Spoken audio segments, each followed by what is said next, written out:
All right, good morning. Thank you all for coming. I'm John Ferretti. I'm the supervisor of the town of Hempstead, America's largest township, representing over 800,000 residents. Today, I'm standing alongside colleagues in the New York State Senate and Assembly to denounce another power grab by Governor Hochul and Albany extremists. We're here today to pull the plug on the Revive Act. Before I begin, I'd like to introduce some guests here today. To my right, we have our New York State Assembly Minority Leader, Ed Roth. We have the Vice Chair of the Senate Minority Conference, Senator Patricia Canzoneri-Fitzpatrick. And we also have, as you can see, a host of New York State legislators who all stand in opposition to this extreme bill. Legislation was recently introduced, sponsored by State Senator James Skoufis and Assemblywoman Mikhail Szilagyi, that would allow New York State to override local zoning laws to convert underutilized properties into high-density housing. This high-density housing, which will permit up to 20 units per acre, will be put through a fast-track approval process that bypasses local hearings and community input. Worse yet, if local municipalities do not act to approve these developments on the expedited timeline, once the clock runs out, these developments automatically get approved. That's right. Whether we like it or not, the prospect of high-density developments in suburban communities are being forced on us again by Governor Hochul and her extreme allies in Albany. In this legislation, the definition of underutilized is extremely broad and would include commercial properties like shopping centers, office parks, parking lots, and even more. The bill is known as the Revive Act, and it strips local communities of their fundamental right to control local zoning and development decisions. The bill seeks to override local zoning laws and fast-track high-density New York City-style housing projects with no input from local residents. No hearings, no meaningful review, just decisions handed down from the state regardless of what residents want or what our infrastructure can handle. That's not planning. That is steamrolling suburbia, and we will not stand for it. What Governor Hochul and her extreme allies in the state legislature are trying to do is impose a one-size-fits-all development model to treat our suburbs like the sixth borough of New York City. Let me be crystal clear. Our communities are not the sixth borough of New York City, and we will never let them become that.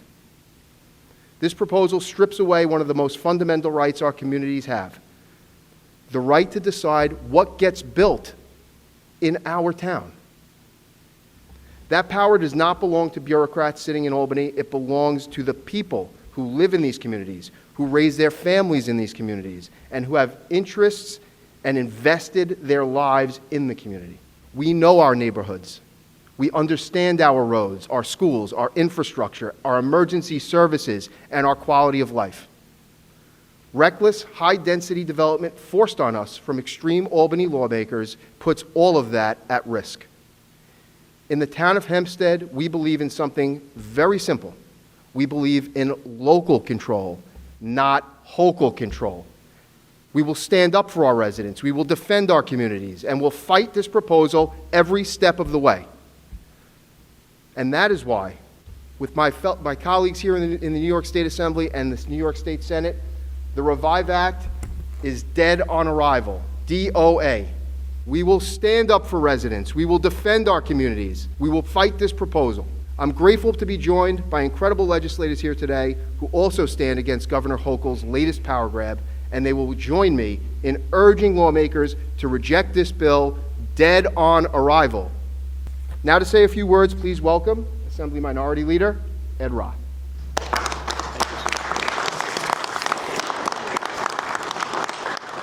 Thank you, Supervisor. I'm thrilled to have my friend Supervisor Ferretti here at the Capitol, and many of my colleagues from the Assembly and Senate, many of whom have, prior to their time in Albany, served in local government and know how important it is to have the ability to hear their local residents when a proposal comes before a town or a village for approval, so that the local stakeholders, so the local residents can have a say in what gets built in their town.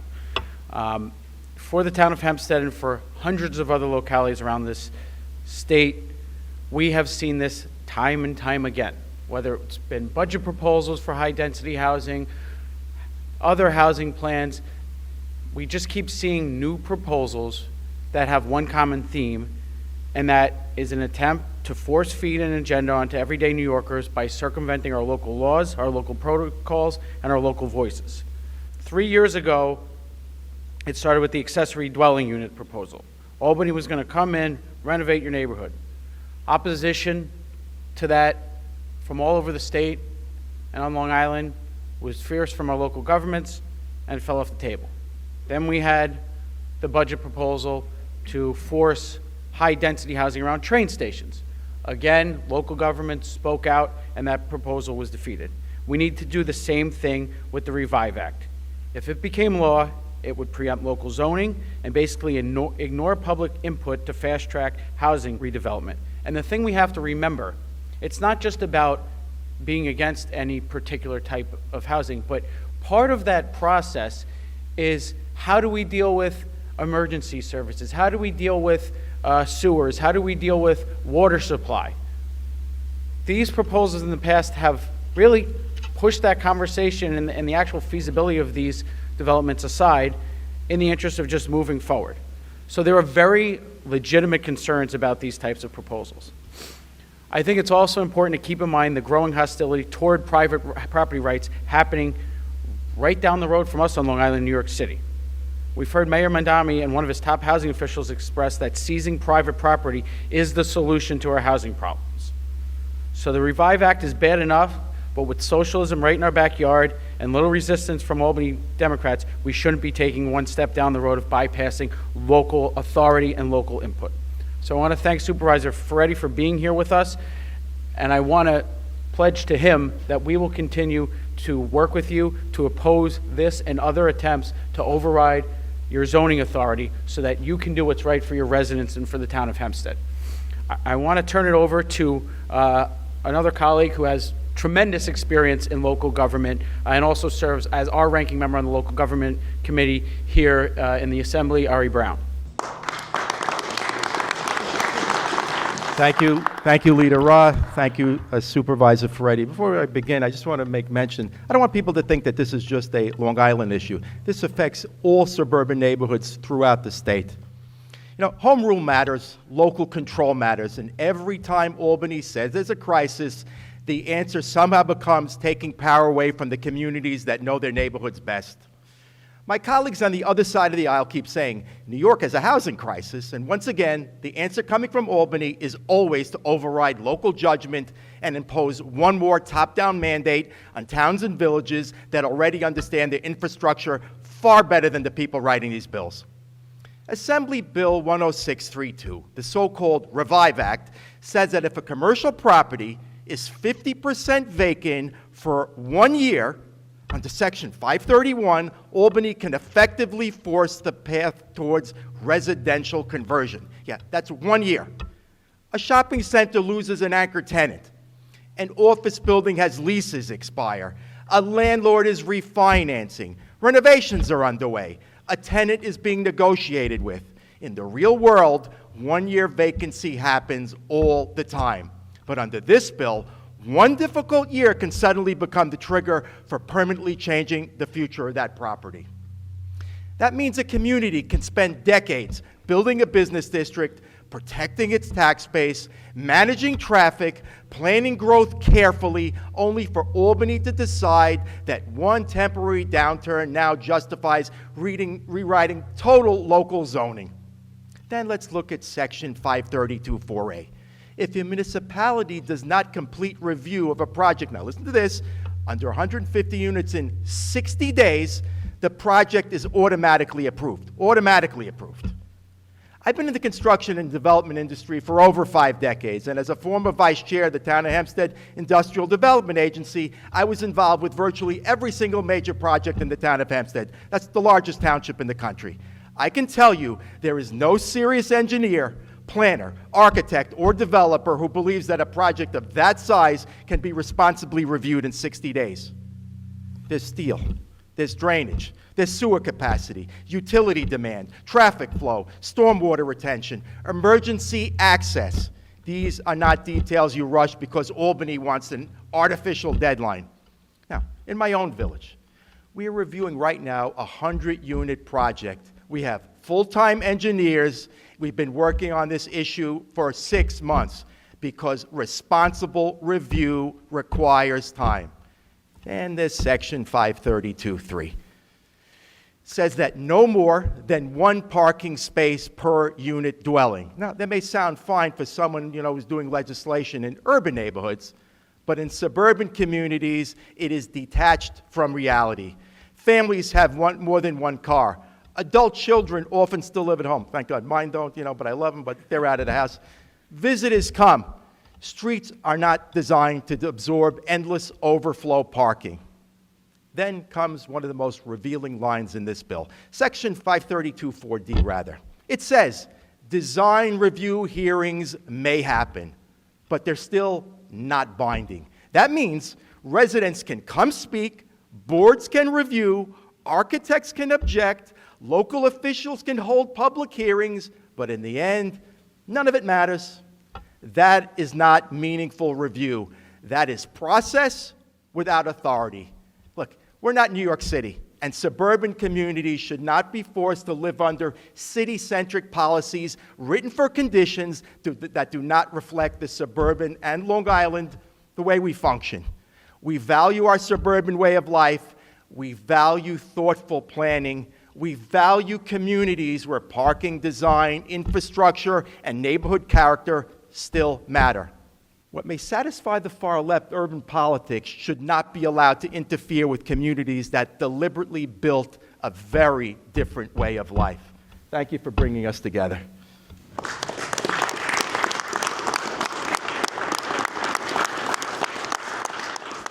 Thank you, Assemblyman Brown. Now to say a few words, a very, very effective senator who represents a very large portion of the town of Hempstead, Senator Patricia Canzoneri-Fitzpatrick. Thank you, Supervisor. Well, it's really a tough act to follow because, as you can see, my colleagues that just spoke are very well versed in this topic and what the effects will be on our communities if this were to become law. As a former elected official in the village of Malvern, I was very proud to be part of developing housing in a responsible manner that was palatable to my community, whether it was approving the color of a house, the height of a building, or where a building went. We were involved in every detail. Emergency services are critical to make sure that our communities are safe and that they can have access to service the people that are going to live there. Parking in Nassau County and in my district is a tremendous issue. For us to ignore parking is irresponsible. As was just stated, most couples both work. Most have adult children. I am not as fortunate as the Assemblyman. I still have 4 kids that are in and out of my house all the time. And we need to be responsible in the town of Hempstead because that's what this is about. You are overriding the view of our constituents who elected town supervisors like John Ferretti if we allow their vote to be nullified and completely overrun by this bill. So I applaud the town supervisor. Thank you, Supervisor Ferretti, for coming to Albany to make sure that everyone throughout New York State knows what the far left is trying to do. They are absolutely trying to dictate from Albany what goes on in our local communities, and we will not stand for it, nor should anybody. So I encourage everyone listening to please reach out to their legislator and let them know that this bill goes against local control. It goes against electing local officials who decide what our communities look like, the characters of our building, how densely populated they become. Without local control, things will become very chaotic, and there won't be the character that we all enjoy. So thank you all for being here, and I look forward to hearing from anyone who wants to speak out and talk to their legislator. I will certainly arm you with that information. Thank you.